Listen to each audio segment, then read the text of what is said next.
From the very beginning of English settlement in North America, the contrast between the southern colonies and the northern colonies was stark. Things didn't improve much when the 13 colonies rebelled in 1776 and became an independent nation. Tensions over slavery flared during the crafting of the U.S. Constitution and repeatedly during the 19th century, when compromises in 1820 and 1850 barely maintained the fragile balance between northern and southern states. But in 1860, the wheels finally came off, and the southern states seceded from the Union, starting the Civil War. After more than 80 years of compromise, why did the differences between the North and the South finally become irreconcilable in the 1850s? In other videos, we've traced the differences and similarities between the North and South from the colonial era until the late 1840s in terms of economics, social structure, and commonly held ideas about slavery. Let's revisit those comparisons for the years immediately leading up to the Civil War and see if we can identify why the conflict intensified in the 1850s. The difference between the economies of the North and South began way back at the outset of colonization in North America, when the cold climate of the North prevented large-scale plantation agriculture. Instead, the northern economy centered on trade and manufacturing. The first and second industrial revolution turned the northern economy into one based on factories, where men, women, and children worked for long hours, sometimes in dangerous conditions.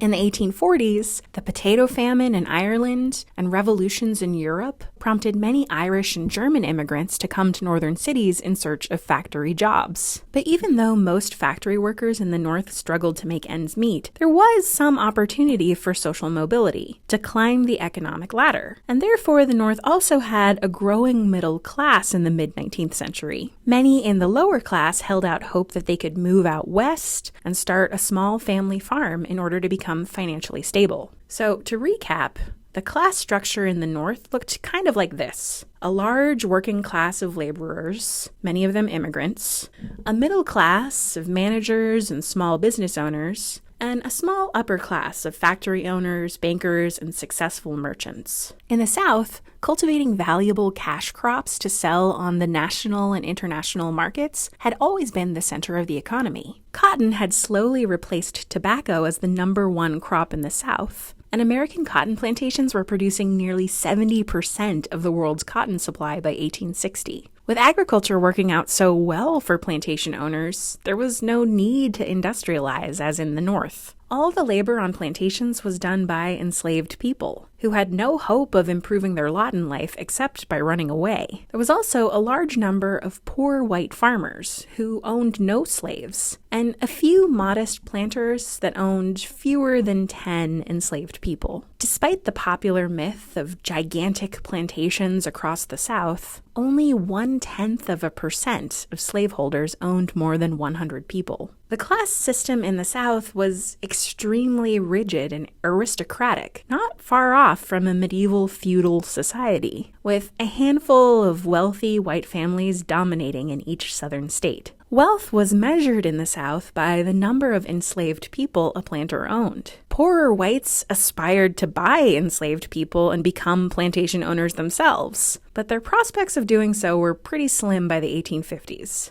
Growing cotton quickly depleted the soil, and so both large plantation owners and whites who dreamed of becoming large plantation owners looked to the west for new lands to cultivate in order to expand the cotton kingdom. In short, the class structure in the South looked a little like this: a large, permanent underclass of enslaved laborers, with non-slaveholding whites above them in rights and in economic power. Then there was a small number of planters who owned a few enslaved people, and at the very top was a tiny fraction of large planters who owned more than 100 enslaved people. So how did these economic differences lead to tension? Well, first, there were tensions over whether the economic policy of the federal government promoted agriculture or manufacturing. Things like tariffs and the expansion of the railroad turned into bitter fights over whether the government was prioritizing the needs of one section or the other. And then there was westward expansion. Both northerners Northerners and Southerners looked to the West for their future economic opportunities, and both sides suspected the other of trying to suppress their paths to social mobility.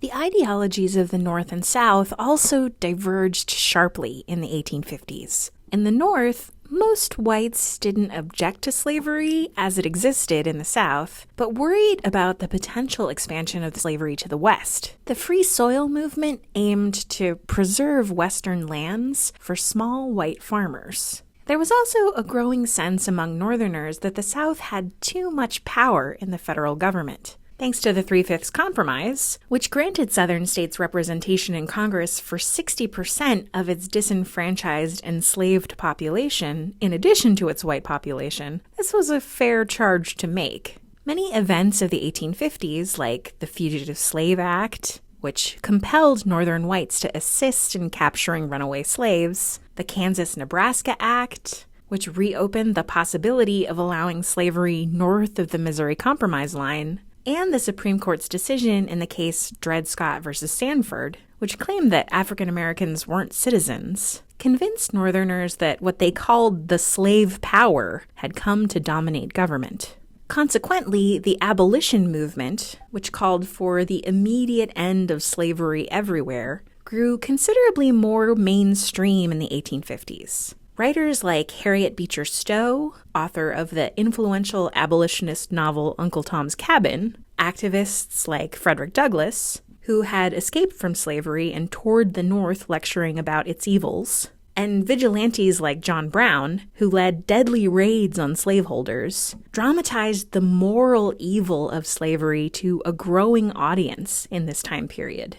In contrast to the North, white Southerners believed they had the Constitution on their side, and that Northern attempts to limit the expansion of slavery constituted an assault on their liberty. In addition, white Southerners began to craft a proactive defense of the institution of slavery in the 1850s. Instead of treating slavery like the South's embarrassing but necessary peculiar institution, as they had in the past, Southern commentators began to frame slavery as a positive good. They pointed to the conditions of immigrants in Northern factories, who might be injured in an accident at work and then be fired for no longer being productive. Slave owners argued that they treated their enslaved laborers better than Northern factory owners treated their wage slaves. Southern sociologist George Fitzhugh wrote 2 books arguing that slavery was preferable to the kill or be killed environment of unbridled capitalism, and that poor whites should be enslaved in addition to people of African descent in order to protect them from being eaten alive in the free market. In looking at these economic, social, and ideological differences between the North and South, it's clear that by the 1850s, there was really a clash of cultures going on. Would the United States be an agricultural nation or an industrial one? One where anyone, no matter their color or place of birth, could climb the social ladder? Or one where just a few deserved to enjoy all the blessings of liberty? In 1860, these questions would propel the country into civil war.